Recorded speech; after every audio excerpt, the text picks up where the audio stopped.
Segurança jurídica é algo que falta muito aqui no Brasil quando a gente conhece investidores globais, pessoas, empresários que têm recursos financeiros para investir no Brasil, na Índia, na China, Singapura, Estados Unidos, diversos países.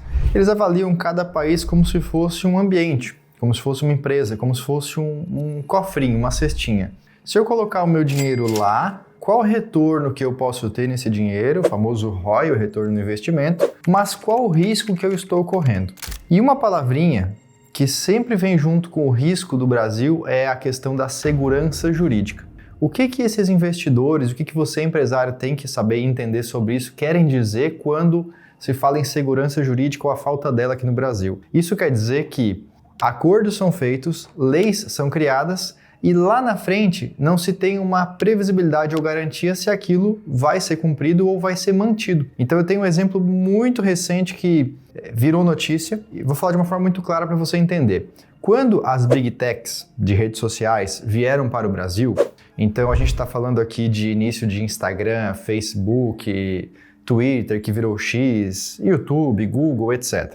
Mas quando elas vieram assim com força mesmo e tiveram um volume de clientes, foi muito importante para elas a aprovação de uma lei chamada de Marco Civil da Internet. Essa lei dizia, dentre os vários itens, a coisa mais importante que é a seguinte: a empresa, a dona da rede social, não é responsabilizada por conteúdos postados pelos seus usuários. Partindo desse artigo dessa lei, se uma pessoa xinga outra na rede social ou comete um crime, a rede social não é criminosa junto porque foi feito dentro da plataforma dela. Afinal de contas, ela é só uma intermediadora. Assim que ela souber, ela tem o dever de remover, de encaminhar para as autoridades, sim, mas ela não vai responder o processo criminal junto ou, mais do que isso, a rede social não vai pagar a indenização para o ofendido por conta de um ofensor ter feito algo dentro daquela rede social. É o que diz esse artigo do Marco Civil da Internet, que ainda está valendo. Porém, todavia, contudo, entretanto, temos notícias recentes do ministro Gilmar Mendes levantando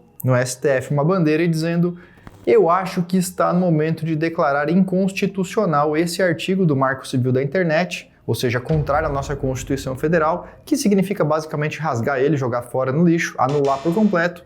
E aí sim, meus amigos, a partir desse momento, possivelmente as redes sociais, as donas das redes sociais teriam que indenizar os ofendidos nas suas redes sociais.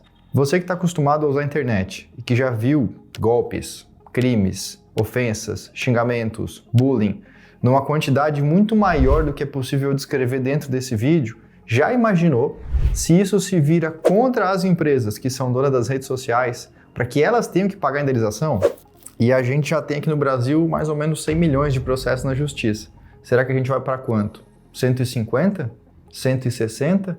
Porque a quantidade de problemas hoje que não vão para frente porque não é uma rede social que é responsabilizada em função disso, é gigantesco. Falar de anular essa lei agora, dizendo que hoje ela é inconstitucional, sendo que quando ela foi criada, foi avaliada e foi considerada constitucional, hoje ela passa a ser inconstitucional, isso é o mais puro e perfeito exemplo de como a segurança jurídica no Brasil, ela é ameaçada constantemente, ela afeta o risco Brasil.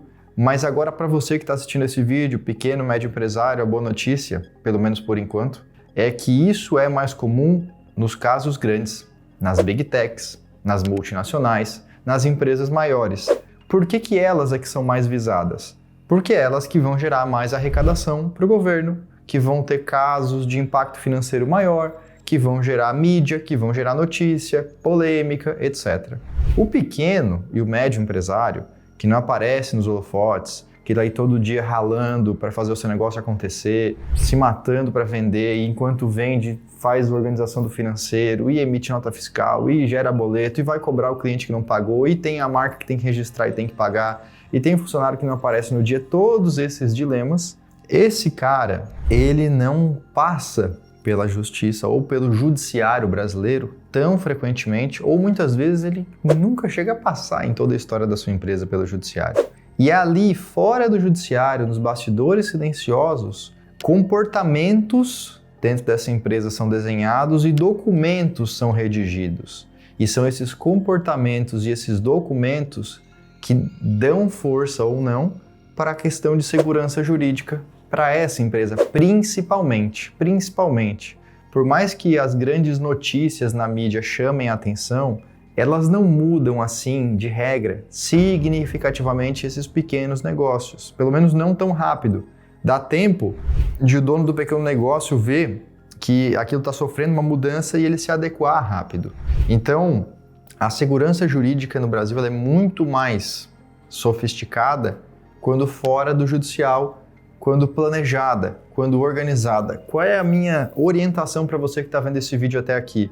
Se você se planejar, se você se organizar, se você ter uma boa assessoria jurídica, fazendo os documentos que precisam ser feitos, adotando os comportamentos corretos como tem que ser adotado, você elimina 90%, 95% a chance de ter um processo judicial contra a sua empresa.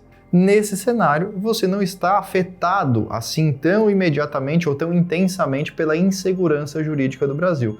Até porque, gente, se a insegurança jurídica do Brasil ela matasse todos os negócios e fosse impossível empreender aqui, a gente não teria casos de sucesso, empresas que crescem e que nasceram aqui mesmo diante de todos esses problemas. Então eu não estou dizendo que o Brasil é um lugar fácil, não é. Mas ele é mais difícil para quem é de fora e não conhece.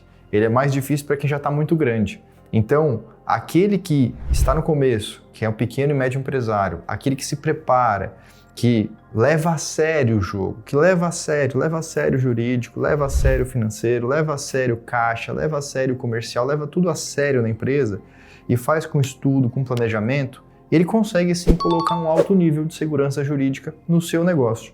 Entendendo como funciona Brasil, ele faz a adequação correta e ele pode sim crescer e prosperar. E aí agora a pergunta que fica aí, de que lado que você está? Você está do lado dos organizados, dos determinados, dos que crescem, dos que levam a sério, ou você está do lado dos que reclamam? Que o Brasil é ruim, que a política é isso, que é aquilo, que tudo custa mais caro, que está cada vez mais difícil. Não falta tema para reclamar, mas você tem que escolher de que lado você vai ficar. Se você está gastando tempo reclamando, você não tem tempo para ficar do outro lado fazendo o que tem que fazer, que é bastante coisa, tá bom? Espero que esse vídeo diferente tenha te trazido uma visão um pouquinho mais ampla, um conhecimento diferente, uma abordagem diferente para que você consiga conduzir cada vez melhor o seu negócio, tá bom? Não se esquece, por favor, clica no botão de gostei, se inscreve no nosso canal. Ficou com dúvida, deixa nos comentários, ou se tiver uma mensagem de apoio aos empresários brasileiros, coloca também aqui nos comentários, que eu vou procurar ler, comentar, trazer para os vídeos que a gente faz aqui. A gente se vê nesse mesmo canal nos próximos vídeos. Até lá. Tchau!